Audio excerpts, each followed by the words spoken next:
ఆయన ఉత్తరాయణ కూసేసుకోండి, కూర్చోండి. ఇదే ఘట్టము శ్రీరామచంద్ర వారికి జరిగిందంట. కన్యాదానం చేస్తుంటే దశరథ మహారాజుకి కొడుకైనటువంటి రామచంద్రుడికి ఇస్తున్నారు. ఎవరు? జనక మహారాజు ఇస్తూ ఇయం సీత మమసుత సహధర్మచరీతవ ప్రచీతి భద్రాం చీరంతే ఇష్టం స్నేహేన పాలయ అన్నాడంటే, అయ్యా రామచంద్ర, ఇక నుంచి ఇయం సీత మమసుత అష్టవర్షాత్ భవేత్ కన్యా, ఈ అమ్మాయిని 18 సంవత్సరాలు అల్లారు ముద్దుగా పెంచానయ్యా. ఎలా పెంచాను? స్నేహేన పాలయ, తండ్రిలాగా, అలానే స్నేహితుల్లాగా, అలానే అన్నలాగా అన్ని భాగాలు ఈ తండ్రి అయ్యి చక్కగా పెంచాడయ్యా. ఇయం సీత, ఈ యొక్క సీతాదేవి మమసుత, నా యొక్క కూతురైనటువంటి సీతామ్మవారు ప్రతీది భద్రాం చేరంతే, ఈ రోజు నుంచి నీ యొక్క హస్తాల్లో పెడుతున్నారయ్యా. ఎలా చూసుకుంటావో? స్నేహేన పాలయ, మంచి స్నేహితుల వలె కలిసి ఉండండి అనేసి ఆనాడు జనక మహారాజు ఆ యొక్క సీతమ్మవారిని ఇస్తూ ఈ యొక్క ప్రతిపాదన చేశాడంట. ఇదే కన్యాదానానికి కూడా మంత్రం, ఇదే మంత్రం. అప్పటి నుంచి ఇదే మంత్రం వస్తుంది. ఎవరు దీనికి సాక్షి అంటే పార్వతి పరమేశ్వరుడు ఉన్నారు. ఆ రోజు సీతారాముల కళ్యాణం జరుగుతుంటే ఎవరు సాక్షిగా ఉన్నారంట? ఆదిదంపతులైనటువంటి శివపార్వతి సాక్షిగా ఉండి ఈ మంత్రాన్ని కన్యాదానం చేసేటువంటి సమయంలో ఎవరైతే చెప్తారో ఆడపిల్లలు లేని వాళ్ళందరికీ కూడా ఫలితం వెళ్ళిపోతుందంట. కాబట్టి ఒక్కసారి పలకండి, ఇయం సీత మమసుత సహ ధర్మ చరితవ ప్రచీతి భద్రాం చీనంతే పాణిం గృహ్ణీష్వ పాణినా కన్యాం కనక సంపన్న కన్యాదాన సమర్పయామి ముహూర్తః అస్త్వితి తత్ర భవంతః శ్రీమంతో మహాంతో అనుగృహంతు. అందరూ కూడా శిరస్సు నమస్కారం చేసుకోండి. ఆ యొక్క పార్వతీ అమ్మవారిని మనం స్వయంగా చక్కగా మన గ్రామానికి పిలిచి శివుణ్ణి మన కన్యాదానం చేసేసాం. ఇక ఈ కన్యాదాన ఘట్టం అయిపోయింది. తదుపరి ఏంటి? మాంగళ్య ధారణ, యజ్ఞోపవీత ధారణ జరుగుతుంది. మాంగళ్యం పూజ చేసి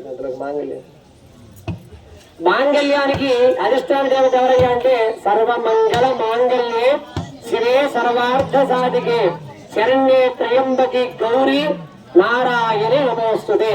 నారాయణుడు అంటే మహావిష్ణువు, నారాయణి అంటే పార్వతీ అమ్మవారంట. ఈ పార్వతీ అమ్మవారి సర్వమంగళాంబగా వెలిసి చక్కగా ఆ యొక్క మాంగళ్యంలో అధిష్టానం ఉందంట. ఈ మాంగళ్య ఘట్టం జరుగుతూ ఉంది. దీని ముందు ఏం జరిగింది? ఆ యొక్క రాక్షసులు దేవతలంట అమృతం కోసము చిరుగుతున్నారు మంగళ పర్వతాన్ని సముద్రంలో, క్షీర సముద్రంలో.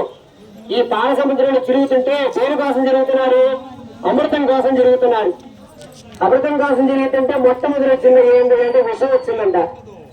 అక్కడ రూలు పెట్టారు, ఏంటి? అయ్యా వచ్చినటువంటి వస్తువుని ఒకరు తీసుకుంటే గానీ రెండో వస్తువు రాదు అన్నారంట. సరే, ఎవరు తీసుకోవాలి? ఏదైనా బ్రహ్మాండం మంచి వస్తువు అయితే మనమే తీసుకుంటాం. వచ్చింది కాలకోడ విషం వచ్చింది. కాలకోడ విషం అంటే పాషాణం అయిపోతారండి, పట్టుకోగానే రాయిగా మారిపోయేంత విషం వచ్చిందంట. ఎవరు తీసుకోవాలయ్యా ఆ విషయాన్ని అనేసి రాక్షసులు అడిగారంట దేవతలు. మాకెందుకు, మా ఒడ్డు నిండా ఉండేది విషము, మళ్ళీ ప్రత్యేకంగా విషం కావాలన్నారంట. సరే, దేవతలను అడిగారంట, దేవతలు మీరు తీసుకుంటారని. మా కొద్ది చెప్తున్నారంట. ఎవరైనా తీసుకోవాల్సిందే ఈ వస్తువు, తీసుకుంటే గానీ ఆ చిట్ట చివరి వచ్చేటువంటి అమృతం బయటికి రాదయ్యా అన్నారు.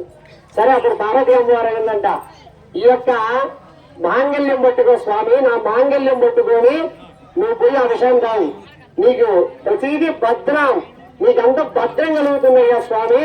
సర్వమంగళ మాంగళ్యే శివే సర్వార్థ సాధికే శరణ్యే త్రయంబకి దేవి నారాయణ నమోస్తుతే.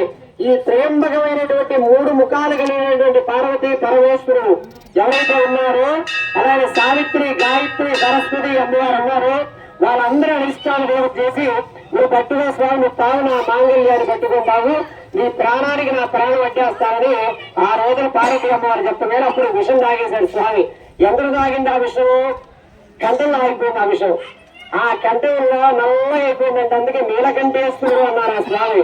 అలాంటి సర్వమంగళ అయినటువంటి ఆ మాంగళ్య ప్రదాదైన పార్వతీ అమ్మవారికి చక్కగా కాసేపట్లో మంగళసూత్రానికి పూజ జరుగుతుంది.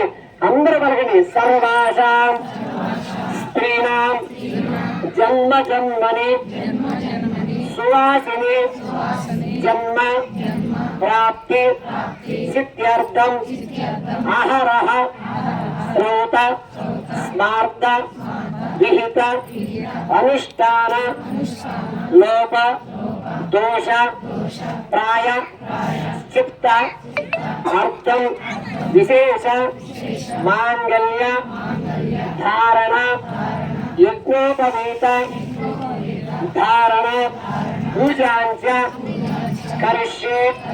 అంటే దీని అర్థం సర్వాసాం స్త్రీరాం. స్వామి, ఎన్ని జన్మలు స్త్రీగా అయితే నేను పుడతానో అన్ని జన్మలు సువాసిని జన్మ ప్రాప్తి సిద్ధ్యర్థం. నాకు సువాసిని అంటే 5వ తరం 30వ తరం నాకు ఇవ్వు స్వామి అనేసి మనం అమ్మవారిని కోరుకుంటాం, స్వామిని కోరుకుంటాం.